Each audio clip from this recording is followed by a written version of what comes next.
আৰু সেই বৈঠকত কেইবাটাও গুৰুত্বপূৰ্ণ সিদ্ধান্ত গ্ৰহণ কৰা হৈছে আৰু সেই সিদ্ধান্ত মৰ্মে আমি BTC অঞ্চলত যোৱাকালি নিশাৰ পৰা আমি দেখিবলৈ পৰিলক্ষিত হৈছে যে BTC অঞ্চলত অবাধ গতিত বেদখল উচ্ছেদ কৰা হ'ব বুলি এটা মানুহৰ মাজত আতংকময় পৰিৱেশ সৃষ্টি কৰি দিয়া হৈছে, কিছু নিগেটিভ সৃষ্টি কৰা হৈছে।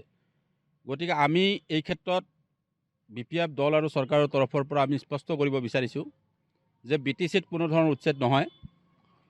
ইতিমধ্যে পূৰ্বৰ চৰকাৰে অসম BTC চৰকাৰে APDCLক মাটি দিছিল সেই সময়ত এলটমেণ্ট, মানে 500 বিঘামান মাটি সেই সময়ত তেওঁলোকক এলটমেণ্ট দিয়া আছিল।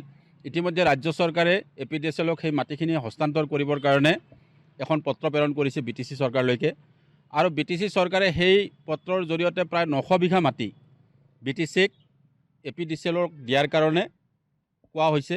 আৰু ইতিমধ্যে চাপৰ আৰু কোকৰাঝাৰ জিলাৰ ধুবুৰী সীমান্তৱৰ্তী চাপৰত যি APDCLৰ শক্তিশালী এটা প্ৰজেক্ট হৈ আছে, সেই প্ৰজেক্টৰ কাৰণে 900 বিঘা মাটি আমি ইতিমধ্যে BTC চৰকাৰৰ তৰফৰ পৰা দিয়াৰ কাৰণে যোজা চলোৱা হৈছে। আৰু সেই যোজা চলাবলৈ যাওঁতে তাত 93 ঘৰ পৰিয়াল আছে। তাত ধৰ্মীয় সংখ্যালঘু মুছলমান মানুহ আছে, ৰাজবংশী মানুহ আছে, তাত 2 এঘৰ বড়ো মানুহ আছে, বেংগলী হিন্দু মানুহ আছে। আমি সেই মানুহখিনিক যাতে এটা উপযুক্ত স্থানত তেওঁলোকক সংস্থাপিত কৰিব পাৰোঁ, তাৰ কাৰণে আমি তেওঁলোকৰ লগত আমি আনুষ্ঠানিকভাৱে তাৰ স্থানীয় MCLA সকলৰ লগত কথা পাতিছোঁ। তাৰ আমাৰ যিসকল VCDCৰ ব্যক্তি আছে, নেতৃস্থানীয় ব্যক্তি আছে, তেওঁলোকে সেই দুৰ্গত পৰিয়ালসকলৰ লগতো কথা পাতি আছে। আৰু ইতিমধ্যে আমি এটা সিদ্ধান্ত লৈছোঁ, যি 93টা পৰিয়ালক আমি য'তেই সংস্থাপন দিম, তাত আমি স্কুলেই হওক, খোৱা পানীৰ যোগানেই হওক, তেওঁলোকক থাকিবৰ কাৰণে গৃহই হওক, সকলো বন্দোবস্ত কৰি পেলাই আমি বেদখল উচ্ছেদ কৰাৰ কাৰণে BTC চৰকাৰৰ তৰফৰ পৰা আমি সিদ্ধান্ত লৈছোঁ। কিন্তু অতি আশ্চৰ্যজনক বিষয় হৈছে, যোৱা নিশাৰ পৰা এটা চক্ৰান্তকাৰীয়ে BTC অঞ্চলত অসমত যেনেকৈ উচ্ছেদ চলিছে BTCতো তেনেকৈ উচ্ছেদ চলিব আৰু এটা বিশেষ সম্প্ৰদায়ৰ লোকক আতংকিত কৰি পেলাই পৰিলক্ষিত হৈছে। ইয়াত কোনো ভয় আৰু শংকাৰ কাৰণ নাই। মাননীয় BTC প্ৰধান হাগ্ৰামা মহিলাৰী ডাঙৰীয়াৰ নেতৃত্বত BTCৰ 26টা জাতি জনগোষ্ঠীয়ে সম্পূৰ্ণ নিৰাপদ অনুভৱ কৰি তেওঁলোকে পূৰ্ণ আস্থা প্ৰকাশ কৰি হাগ্ৰামা মহিলাৰী ডাঙৰীয়াৰ নেতৃত্বত BPF চৰকাৰক পূৰ্ণ সমৰ্থন দিছে।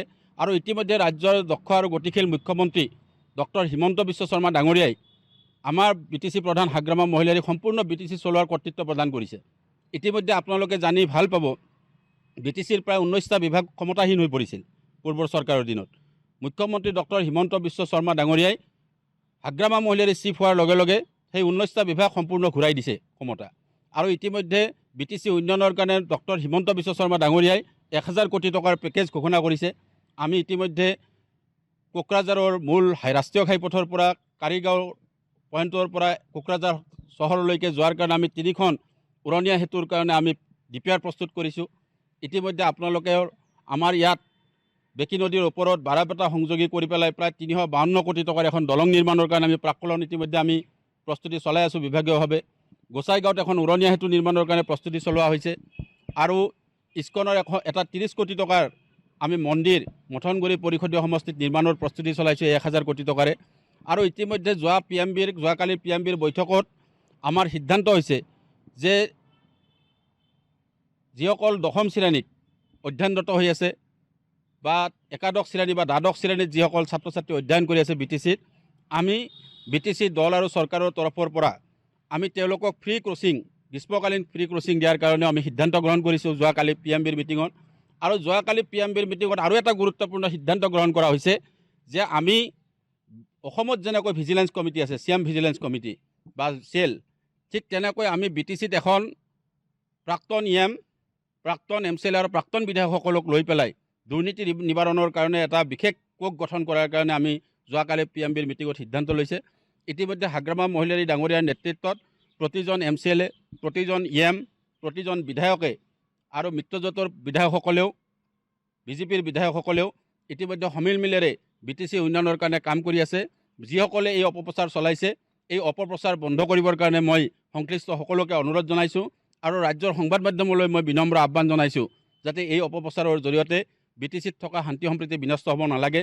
অসমত ডাঙৰ এভেকশ্যন হ'ব, বৰপেটাত হ'ব, ধুবুৰীত হ'ব, গোৱালপাৰাত হ'ব, সেইবোৰলৈ আমাৰ কোনো বিষয় নহয়, আমাৰ কোনো আপত্তি নাই BPF দলৰ। কিন্তু আমি BTCত থকা 26টা জাতি জনগোষ্ঠীৰ সুৰক্ষিত ভৱিষ্যত সুনিশ্চিত কৰাৰ কাৰণে হাগ্ৰামা মহিলাৰ এই ডাঙৰীয়াৰ নেতৃত্বত আমি সদায় কাম কৰিম আৰু BTCত তেনেকৈ কোনো ধৰণৰ উচ্ছেদৰ কোনো আমি সিদ্ধান্ত যোৱাকালি PMBৰ মিটিঙত লোৱা হোৱা নাই।